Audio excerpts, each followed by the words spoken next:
وميض الحب ألبسني حنينا لم يغب عني لأني منك هل أنسى بأنك دائما مني وميض الحب ألبسني حنينا لم يغب عني لأني منك هل أنسى بأنك دائما مني بأنك دائما مني ويمنح عمرنا دفئا أب بشعوره يغني وأم قربها جنة وقلب باذخ الحسن ويمنح عمرنا دفئا أب بشعوره يغني وأم قربها جنة وقلب باذخ الحسن أضم النور حين أرى السلام عليكم warahmatullahi wabarakatuh. Waalaikumsalam warahmatullahi wabarakatuh.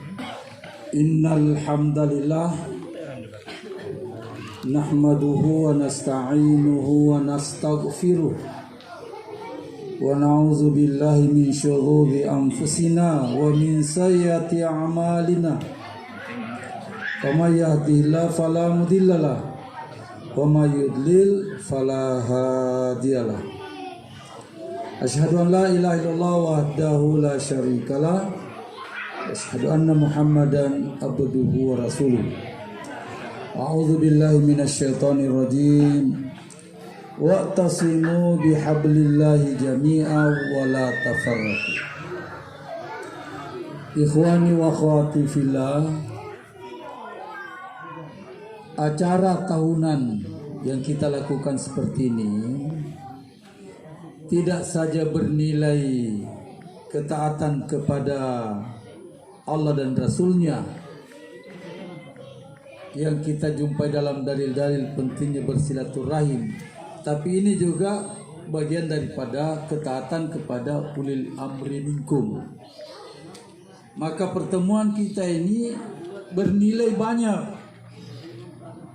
Bersilaturahim itu perintah Allah, perintah Rasulnya, dan juga perintah ulil amri minkum.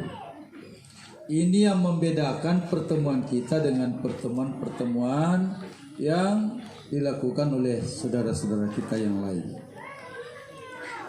Nasihat kami pada kesempatan ini, mari kita renungkan firman Allah di surah Al-Hujurat ayat 9, kalau saya tidak salah 9 atau 10. A'udzu billahi minasyaitonir rajim. Innamal mu'minuna ikhwah. Fa aslihu baina akhwaykum. Wattaqullaha la'allakum turhamun. Terjemahannya, innamal mu'minun, hanya saja orang-orang yang beriman itu ikhwatun, yang bersaudara. Yang tidak beriman tidak bersaudara. Nah, itu mafhum mukhalafannya. Maka orang beriman yang bersaudara ini disusul dengan beberapa perintah yang wajib hukumnya dikerjakan semua oleh orang beriman. Yang pertama, fa aslihu baina akhawaikum. Hendaklah kamu berbuat baik kepada saudara-saudaramu. Hendaklah kamu membantu, menolong, dan melindungi saudara-saudaramu. Itu perintah yang pertama. Kemudian yang kedua, wattaqullah, bertakwalah kamu kepada Allah. Persaudaraan itu, tolong menolong itu hanya bisa dilaksanakan dengan baik dan benar kalau kita bertakwa kepada Allah.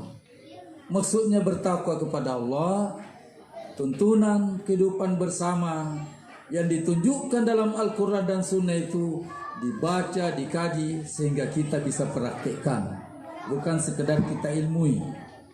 Ya. Kemudian yang ketiga, la'allakum turhamun.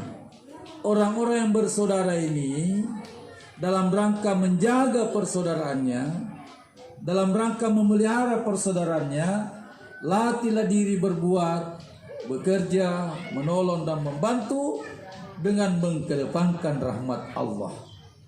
Artinya kita bekerja dan berbuat hanya mengharap rahmat Allah Subhanahu wa taala. Itulah ayat yang diapit oleh petunjuk-petunjuk sebelumnya tentang bagaimana mewujudkan persaudaraan, dan juga ayat-ayat yang sesudahnya bagaimana menjaga dan memelihara persaudaraan. Antara lain, ya ayyuhalladzina amanu la tarfa'u aswatakum fawqa sautin nabi.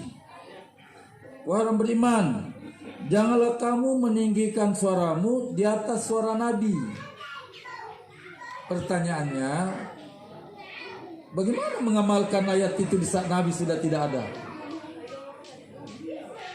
Ayat selanjutnya memberi jawaban bahwa pelanjut Nabi itu selalu ada. Nabi memang sudah tidak ada lagi. Maka Muhammadun aba ahadim min rijalikum walakin Rasulullah wa khataman nabi. Tapi pelanjutnya tetap ada. Apa itu? Wa'lamu anna fikum Rasulullah. Ketahuilah bahwa di tengah-tengah kamu ada Rasulullah. Siapa itu? Al-ulama'u warasatul anbiya. Para ulama yang diberi ilmu oleh Allah dan mampu mengamalkan ilmunya. Nah, saya ulangi. Siapa itu ulama? Orang yang diberi ilmu dan mampu mengamalkan ilmunya. Berilmu belum cukup, hafal Quran belum cukup, tapi di saat diberikan kekuatan untuk mengamalkan ilmunya, itulah dimaksud dengan innama yakhsyallaha min ibadihi al-ulama. Hanya orang-orang yang takut kepada Allah, takut kepada Allah artinya orang-orang yang berilmu dan mengamalkan ilmunya. Jadi para jamaah sekalian, para warga sekalian, Quran ini menuntun kita kalau berbicara dengan orang yang kita tuakan, orang yang kita muliakan, orang yang kita hormati, itulah bagaimana sahabat dulu berbicara ketika bertemu dengan Nabi. Dari ayat yang kita baca tadi itu kalau Abu Bakar setelah turunnya ini ayat, begitu pula Umar ketika bertemu Nabi, diam semuanya. Tidak ada yang mau mulai buka mulut karena takut dengan ayat tadi. Di ayat itu dikatakan bahwa janganlah kamu meninggikan suaramu. Bagaimana mengukurnya suaranya Nabi kalau Nabi tidak bicara? Maka Abu Bakar, Umar dan para sahabat lainnya menunggu Nabi bicara dulu. Setelah Nabi bicara, ada sudah bisa ukur. Saya mau lebih kecil dari suaranya Nabi. Itu prakteknya begitu. Jadi jangan mendahului bicara. Jangan bicara kalau tidak diminta. Ketika Nabi bermasalah dengan istri-istrinya, bergantian sahabat masuk, mulai Abu Bakar, Umar, masuk duduk di situ dan tidak ada yang berkomentar, diam semuanya. Nabi setelah Nabi bicara, barulah ngomong Umar. Ini penafsiran dan praktik pengamalan ayat di zaman Nabi. Maka kalau kita ini sebagai anak yang terdidik, anak soleh, bicara dan orang tua kita, bicara ibu kita, jangan mendahului. Bicara guru kita, ustadz kita, biarlah dia bicara duluan, baru kita ukur. Oh, suaranya begini tingginya, kita rendah-rendahkan sedikit. Itu. Petunjuk yang kedua, dalam rangka mewujudkan persaudaraan ukhuwah Islamiyah menurut Quran. Apa petunjuknya? In ja'akum fasikum binaba'in fatabayyanu. Jika ada orang yang datang membawa berita fasik tentang saudaramu, fatabayyanu, maka tabayyun dulu. Apa maksudnya tabayyun dulu?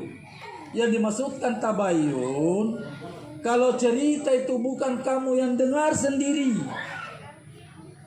bukan matamu yang melihat sendiri, jangan percaya yang kamu dengar, siapapun yang membawa berita itu. Oh, luar biasa ajaran Islam ini. Injakum fasikum binabain. Kalau datang berita fasik atau orang bawa berita fasik, berita yang belum jelas namanya itu fasik, fatabayan, selidiki dulu. Kalau kamu mau tahu, selidiki. Kalau tidak mau tahu, jangan percaya. Siapapun yang bilang, oh ini suamiku yang bilang, biar suamimu yang bilang, jangan percaya.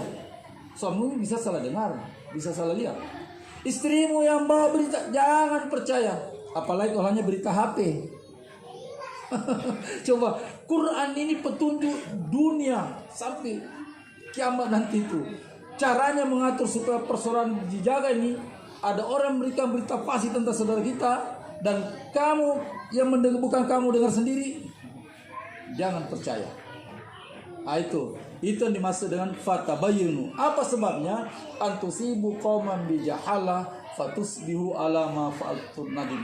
Nanti kamu memutuskan satu urusan yang menjadi penyebab kamu salah dalam bertindak, akhirnya ujung-ujungnya penyesalan. Itu di dalam mewujudkan persaudaraan. Nah, sekarang bagaimana memelihara persaudaraan?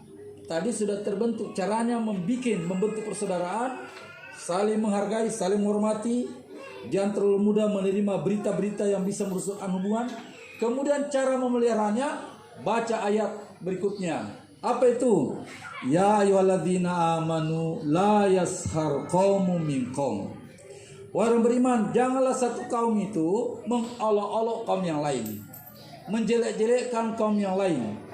Ya, asa yakunu khairan minhum, keadaan bisa terbalik, sehingga kita dilarang mengolokkan. Bisa jadi orang yang diolok-olokkan di mata Allah lebih baik daripada orang yang mengolok-olok. Itu sebabnya dilarang. Wala nisa'un min nisa'in. Perhatikan ibu-ibu ini khusus untuk ibu-ibu ini. Karena biasanya ayat kalau disebut laki-laki sudah selesai, ibu-ibunya ikut. Ini ada ditambah lagi ibu-ibu khusus. Wala nisa'un min nisa'in. Janganlah wanita itu suka mengejek sesamanya wanita. Artinya apa? Dosa mengejek-ngejek di kalangan wanita ini susah dihindari. Ada saja selalu. Mitana to comok narutawiro. Mitana to kojo narutawiro. Mitana to mabolo, maloto pino sini. Mitana to maputi, papada telo iti. Inilah perempuan ini dilarang. Mabuki bepa, onde-onde nabu, pada toli-toli di Andre. Ini menghina-hina namanya. Ini dilarang. Janganlah wanita itu suka mengolok-olok sesama wanita. Kenapa dilarang? Asa yakunna khairan minhum. Boleh jadi di mata Allah orang yang mengolok-olok itu baik menurut kita ini, tapi di mata Allah terbalik. Yang dijelek-jelekkan itu lebih baik daripada yang menjelek-jelekkan. Inilah larangannya. Nah, wala talmizu anfusakum, jangan suka mencela dirimu sendiri.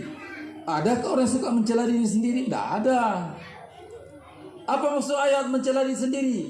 Kalau suka mencela orang lain, sementara orang beriman itu bersaudara, maka mencela orang lain sama dengan mencela diri sendiri. Mucarite sahabat mujana, itu artinya mucarite jamu nasabah, itu adalah kelalaian, kesalahan, kehilapan saudaramu. Maka dilarang. Wala talmizu anfusakum. Apalagi? Siapa hafal ayatnya? Wala tanabazu bil alqab. Janganlah kamu suka memanggil dengan sebutan-sebutan yang jelek. Ya, sebutan yang paling jelek adalah kefasikan setelah beriman. Dulu ada kebiasaan di masa jahiliyah, orang-orang yang di luar Islam itu setelah masuk Islam masih melekat nama-namanya setelah Islam. Itu tidak boleh. Ya, mungkin walaupun sifatnya sendagurut tapi tidak boleh. Orang Islam dari Yahudi dipanggil kekik oleh Yahudi. Padahal sudah Islam orangnya. Sama kalau sekarang ini mantan peminum balok. Kiki boleh peminum balok. Ya Allah. Nah sudah bukan lagi peminum. Itu tidak boleh. Itu larangan keras. Wala tanabazu bil alqab. Bi'sal ismul fusuqu ba'dal iman. Siapa yang berbuat fasik setelah beriman, siapa yang berbuat jelek setelah beriman, faulaika hum fasikun, mereka itu orang fasik. Ya, maka petunjuk ini hendaknya jangan sekedar kita baca. Surah ini namanya surah Al-Hujurat. Surah kamar-kamar, surah bilik sesama kita ini, di mana di dalamnya rinci tuntunan-tuntunan yang berkaitan dengan kehidupan pribadi, rumah tangga dan masyarakat. Di ayat selanjutnya dipersingkat. Ada lagi satu amalan yang terkadang tidak bisa dihindari, namanya ghibah. Ghibah. Apa artinya ghibah? Pekerjaan saudara kita yang kita ceritakan dan orang itu tidak suka kalau kita cerita tentang keadaannya. Itu ghibah namanya. Bukan karena dia ceritakan apa yang dia lakukan itu salah dan benar, bukan itu. Wala yaghtab ba'dukum mimba. Janganlah salah seorang di antara kamu saling menggibah, menceritakan kelemahan-kelemahan saudaranya, ya, yang membuat saudaranya tidak senang dengan cerita itu. Itu dilarang oleh Allah. Jangan bilang, dah memang begitu, fakta kok, kenyataan kok. Justru fakta dan kenyataannya sampai dilarang. Apa tujuannya? Untuk menjaga persaudaraan Islam. Maka beberapa hari ke depan kita akan memasuki bulan suci Ramadan. Rahmat Allah buat kita kalau kita mendapatkan kesempatan berRamadan. Karena kesalahan-kesalahan seperti ini yang kita lakukan pada masa-masa yang lalu, terbuka maghfirah di bulan Ramadan. Maka siapa yang tidak bergembira untuk berusaha berdoa, mudah-mudahan mendapatkan kesempatan berpuasa. Ikhwan wa akhwati fillah, sedikit kita singgung, berpuasa itu bukan sekedar meninggalkan makan dan minum. Apa artinya puasa dalam bahasa Arab? Asyam. Apa asyam? Menahan diri. Kalau begitu, menahan diri apa? Menahan makan di siang hari, menahan minum di siang hari, menahan berhubungan intim di siang hari yang punya pasangan. Tapi bukan itu saja yang namanya menahan.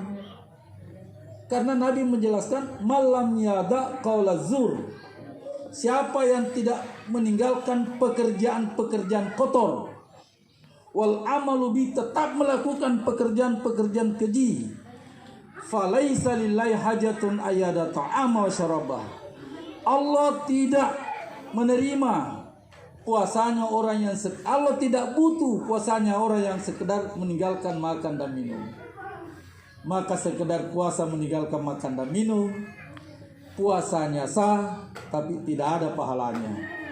Maka saudara-saudara, ya, khususnya warga Khilafatul Muslimin, bulan Ramadan buat kita dan buat saudara-saudara kita yang lain adalah bulan penuh kebaikan, bulan maghfirah, bulan ampunan.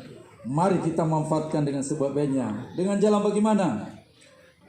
Perbanyak amalan-amalan yang wajib, ditambahlah dengan amalan-amalan tatawu, dan ada satu amalan yang paling mulia bulan Ramadan ini, seperti disebut dalam Al-Quran, Syahrul Ramadan unzila fihil Quran. Kesempatan buat kita ini berusaha untuk memperbaiki bacaan dan memperbanyak bacaan-bacaan di dalam bulan Ramadan itu. Umat ulama-ulama terdahulu, saya baru baca, Buya Hamka itu bukan ulama Arab, ulama Indonesia. Bukan di bulan Ramadan, 3 hari tamat Qur'annya, 30 juz dia baca tiap 3 hari. Maka dalam sebulan 10 kali tamat. Bagaimana kita dengan warga yang memperjuangkan Quran ini? Jangan sampai 1 kali pun tidak tamat. Maka ditargetkan dari sekarang ini, insya Allah bulan Ramadan nanti saya akan berusaha memperbaiki bacaan dan kalau perlu menamatkan Quran. Mungkin ada di antara kita, saya mau lebih dari 1 kali, 2 kali, 3 kali. Itu hanya bisa terwujud kalau ada program dari sekarang ini. Kalau tidak diprogramkan masuk Ramadan, lebih banyak ceritanya di bulan Ramadan nanti. Karena ada juga orang yang tidak mengerti bertamu di bulan Ramadan. Semestinya kita ini kurangi bertamu di bulan Ramadan. Kenapa? Kalau bertamu mengganggu orang mau mengaji kita datang cerita. Itu maka tidak mengerti bertamu. Nantilah selesai Ramadan baru bertamu. Karena tidak enak kalau datang lalu kita bilang, duduk ini kamu kok mengaji. Tidak enak. Jadi hindari bertamu dulu. Ya, para pedagang-pedagang, saudara-saudara pegawai, jangan lepas Quran di kantongnya. Jangan lepas Quran. Tidak ada kesibukan, buka lagi, tambah lagi hafalan. Tidak ada kesibukan, tambah lagi bacaan. Sampai betul-betul tidak ada kesempatan berbuat ghibah.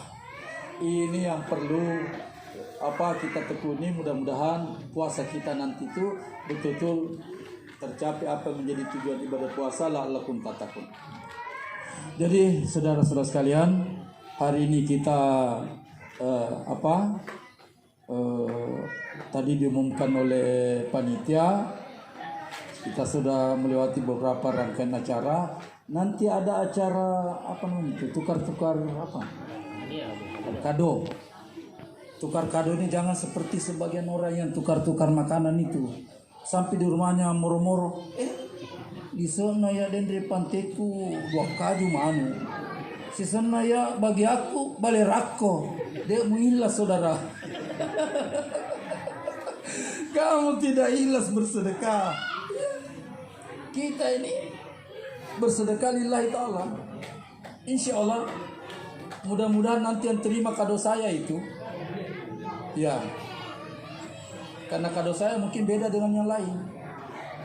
Beda kado saya itu. Mudah-mudahan yang terima dia akan baca dengan baik. Sudah bisa diterkapur. Baca dengan baik. Bisa memahami bagaimana itu berjamaah, bagaimana berimamah. Pasti dia akan tahu dengan kado itu. Ya, nilainya sama disampaikan panitia antara 10.000 sampai, ini saya kira bukan 10.000 buku saya ini. Karena saya sudah biasa jual dekat-dekat dengan 100. Saya pikir apa yang harus saya berikan. Ibu tanya dulu, kadonya apa? Saya pikir saya akan kasih kado yang terbaik. Insya Allah. Jadi nanti kalau terjadi kado yang kalau yang dewasa tidak ada masalah. Tahun kemarin ada anak menangis sampai di rumah. Kadoku besar nih isinya lalu yang saya terima, begitu menangis sampai bulan di rumah ini. Maka kita kasih tahu anak kita ini, coba latihanlah berikhlas.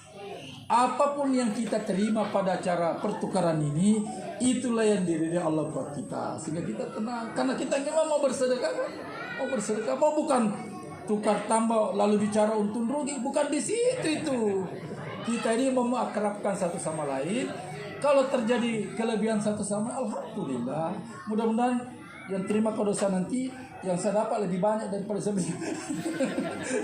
Tapi kalau tidak begitu, ya kesempatan berbuat ikhlas. Maka dari sekarang pasannya baik-baik. Bagaimana ibu sudah siap kadonya semua? Semua harus punya kado.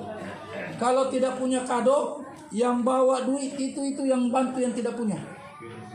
Ya, jadi panitia punya tanggung jawab sehingga semua orang punya kado. Begitu turunannya, jangan sampai ada yang hadir tidak punya kado. Tapakoci di kantongmu ketemu sapa amplop. Tukar cepat. Jadi tidak ada satu warga pun yang hadir, bapak-bapak, ibu yang ada, dan tidak ada kadonya. Ini salah satu wujud daripada kecintaan berjamaah bersaudara. Ya, seperti kita ini. Saya kira itu para jamaah sekalian, waktu mendesak, saya cukupkan sampai di sini. Saya lebih dulu memohon maaf kepada saudara-saudara, mungkin selama setahun ini ada khilafan, ada kesalahan. Ya, betul dalam Quran itu wal afina anin nas. Yang paling utama ialah memaafkan orang, jangan minta maaf. Iya, tapi kalau kita memberi maaf, minta maaf juga bagus. Jadi yang ada ini adalah saling memaafkan. Nah, nanti akan ditandai dengan cara-cara yang akan diatur oleh panitia supaya sudah kita siap-siap semuanya. Mana dahulukan ini? Kadonya dulu baru saling bersalaman. Salaman. Salaman dulu. Terima kasih atas perhatiannya. Hadanallahu wa yakum. Wassalamualaikum warahmatullahi wabarakatuh. وميض الحب ألبسني حنينا لم يغب عني لأني منك هل أنسى بأنك دائما مني وميض الحب ألبسني حنينا لم يغب عني لأني منك هل أنسى بأنك دائما مني بأنك دائما مني ويمنح عمرنا دفئا أب بشعوره يغني وأم قربها جنة وقلب باذخ الحسن ويمنح عمرنا دفئا أب بشعوره يغني وأم قربها جنة وقلب باذخ الحسن أضم النور حين أرى مرايا الضوء تغسلني فلي قلبان من شغل بشيء آخر عني بشيء آخر عني وميض الحب ألبسني حنينا لم يغب عني لأني منك هل أنسى بأنك دائما مني وميض الحب ألبسني حنينا لم يغب عني لأني منك هل أنسى بأنك دائما مني بأنك دائما مني أنا الابن الذي يلقى عطاء أبويه بالبر جناح الذل يخفضه ويسعد قربهم صدري أنا الابن الذي يلقى عطاء أبويه بالبر جناح الذل يخفضه ويسعد قربهم صدري وإخوان معادننا نجوم في الدجى تسري سواعدنا جسر عطاء ربانا طلعها يغري ربانا طلعها يغري وميض الحب ألبسني حنينا لم يغب عني لأني منك هل أنسى بأنك دائما مني وميض الحب ألبسني حنينا لم يغب عني لأني منك هل أنسى بأنك دائما مني بأنك دائما مني ونحن لبعضنا إخوة كروض الزهر ملتم نعيش معاني القربى هم الأرواح في جسمي ونحن لبعضنا إخوة كروض الزهر ملتم نعيش معاني القربى هم الأرواح في جسمي أبي بسلوكه قدوة ومدرسة لنا أمي يبادلها سعادته ويقتسمان في الهم ويقتسمان في الهم وميض الحب ألبسني حنينا لم يغب عني لأني منك هل أنسى بأنك دائما مني وميض الحب ألبسني حنينا لم يغب عني لأني منك هل أنسى بأنك دائما مني بأنك دائما مني دعائم بيتنا قيم يرفرف فوقها الحب وأخلاق تشع هدى كما أوصى بها الرب دعائم بيتنا قيم يرفرف فوقها الحب وأخلاق تشع هدى كما أوصى بها الرب نقاء الحب في دمنا وميض الوصل لا يخبو فلا شكوى ولا عتب ونحن يضمنا قلب ونحن يضمنا قلب وميض الحب ألبسني حنينا لم يغب عني لأني منك هل أنسى بأنك دائما مني وميض الحب ألبسني حنينا لم يغب عني لأني منك هل أنسى بأنك دائما مني بأنك دائما مني